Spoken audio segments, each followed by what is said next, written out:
Antes do intervalo, a gente anunciou que um podcast, né, que de jovens discute a criação de um partido nazista no Brasil. E é um podcast, Mohamed, que repercutiu nas redes sociais. Vamos acompanhar um pedaço.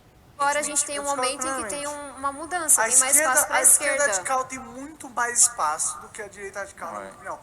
As duas tinham que ter espaço, na minha opinião. Eu acho que é um pêndulo. Esse é o meu louco, eu sou mais louco que todos vocês. Sim.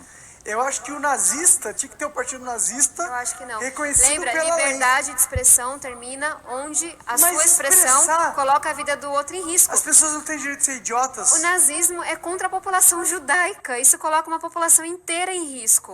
De que forma? Quando é uma minoria, não põe. Vamos falar de holocausto? De que forma? Mas era quando era uma maioria.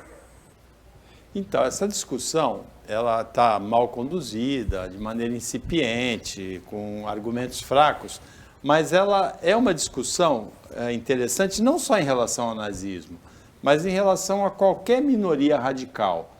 A democracia, pelo espírito dela, ela deve admitir partidos, organizações que querem destruir a democracia. Esse é o espírito da democracia, abrigar até quem quer destruí-la, não com ações práticas, mas teoricamente, como é esse caso do nazismo. Vamos por parte. Em primeiro lugar, não é porque um idiota falou isso que vai repercutir alguma coisa. Mas vamos conseguir analisar as coisas sem esse despreparo absurdo de todo mundo que estava lá.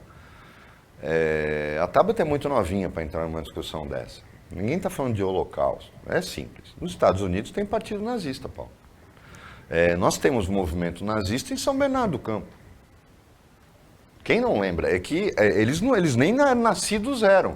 O movimento dos carecas do ABC, os skinheads, é um movimento nazista ocorrido aqui, na Grande São Paulo. Ele começa a nascer no ABC e depois vai para São Paulo. Foi perseguidos, foram caçados pela polícia, inclusive, por causa da violência que eles praticavam, não só contra judeus, mas contra negros, contra qualquer minoria.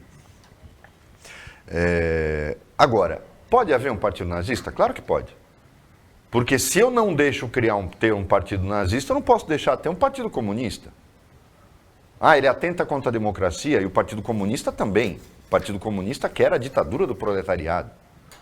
Não vamos ser hipócritas aqui, vamos parar com a hipocrisia. Partido Comunista não é democrata. Nenhum Partido Comunista prega a democracia, ele prega a ditadura do proletariado. Ora, então ele atenta contra a democracia? Não, ele adapta a ideologia dele, pelo menos enquanto ele é oposição, ao regime vigente. O Lula agora cismou, ele só fala em censura à imprensa, porque quando ele fala em regulamentar a mídia, na verdade ele está querendo censurar a imprensa. Ele é democrata? Não. Mas ele respeitou a democracia, inclusive respeitou as regras do jogo, que ele tinha facilidade de aprovar um terceiro mandato no Congresso, no final do segundo mandato dele, e recusou a ideia. A gente tem que reconhecer as coisas que acontecem. Já o Bolsonaro ia adorar a ideia de ter um terceiro mandato. O problema é que ele não está nem conseguindo se garantir para o segundo. Mas a ideia de ter um partido nazista, as pessoas não têm que ter ojeriza disso. Democracia implica nisso. Pelo menos seria um partido que teria ideologia, né? Seria muito melhor para o Brasil ter um partido nazista do que ter o PL, por exemplo, do Valdemar da Costa Neto, que só pensa em roubar. Então, o problema é, se nós temos um partido comunista, por que não ter um partido fascista, um partido nazista? Porque isso é irrelevante. Porque vai ser partido de 50 pessoas, de 100 pessoas. Porque os radicais são sempre muito poucos. As pessoas que têm coragem de assumir esse tipo de ideia são realmente muito poucos. E por que esses partidos não se concretizam, Paulo? Porque a nossa lei eleitoral, ela cria um número de regras para a formação de um partido, porque era a casa da mãe Joana. Por isso que a gente tem tanto partido.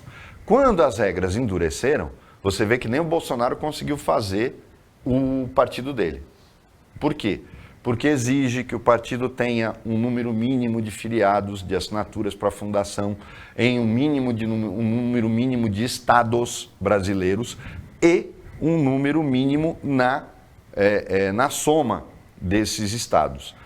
fica muito difícil montar um partido no Brasil. Um partido nazista jamais conseguiria cumprir essa regra. Um partido fascista jamais conseguiria cumprir essa regra. Digamos que um grupo de pessoas que adorava Portugal na época do Salazar fundasse o Partido Salazarista no Brasil. Não ia conseguir o número mínimo de pessoas para registrar o partido.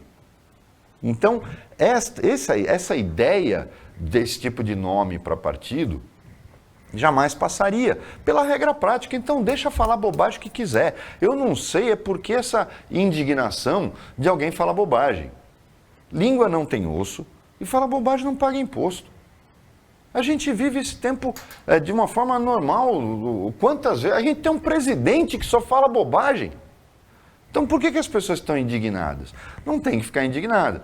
Porque não se vai fundar um partido nazista, não porque ele é proibido por lei, ao contrário do que a Tabata disse. Ela falou uma bobagem. Ele não é proibido por lei. Partido nazista no Brasil não é proibido. Partido fascista não é proibido. Partido salazarista não é proibido. Partido monárquico, pregando a volta à monarquia, não é proibido no Brasil.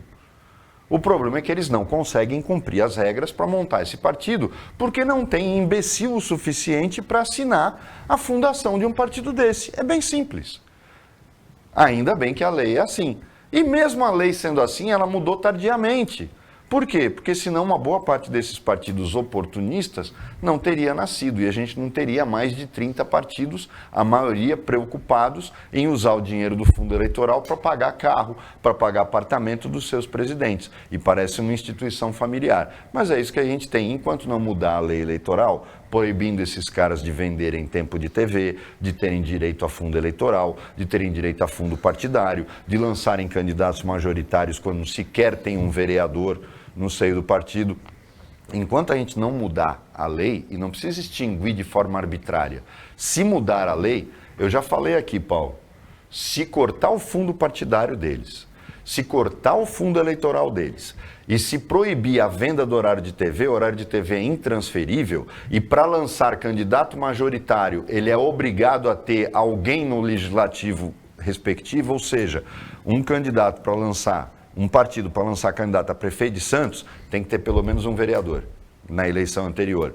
Um partido para lançar um candidato a prefeito de São Vicente tem que ter pelo menos um vereador na legislatura anterior. Vocês iam ver, esses partidos acabavam em 2 anos. Sem ato de força, sem o TSE precisar fazer alguma coisa. Eles iam minguar. Porque sem fundo partidário nenhum deles sobrevive. E, na verdade, os donos desses partidos nem iam querer manter tudo aquilo se não tivesse dinheiro no mole. Então, deixa fundar partido nazista, aí não vai conseguir se registrar e só vai mostrar que é idiota quem fica falando bobagem em defesa de uma coisa dessa. Eu não acho que isso é assunto para gerar indignação de ninguém. Por quê? Porque o que idiota fala, a gente não tem nem que se indignar, a gente tem que fingir que não ouviu e continuar a vida. Agora, uma coisa que foi dita aí nesse podcast, que tem razão, é quanto à rivalidade, quanto à intenção em relação ao povo judeu. Se colocar no estatuto do partido isso, o partido fica legal, né? Sim, se colocar sim, mas nem o partido nazista era tinha isso no seu estatuto. Não coloca isso. Não, isso foi política de governo, não foi uma política de governo, não foi uma política de Estado, nem estava no organograma. Agora, tem gente que odeia judeu e está no MDB, tem gente que odeia judeu e está no PSDB, tem gente que odeia árabe e está no PL, tem gente que odeia negro e está no PR. Então, desculpa, gente, preconceito é uma coisa pessoal. Ela não vem por causa de uma sigla, ou não vem por causa de um símbolo, vem por causa da ignorância. É bem diferente.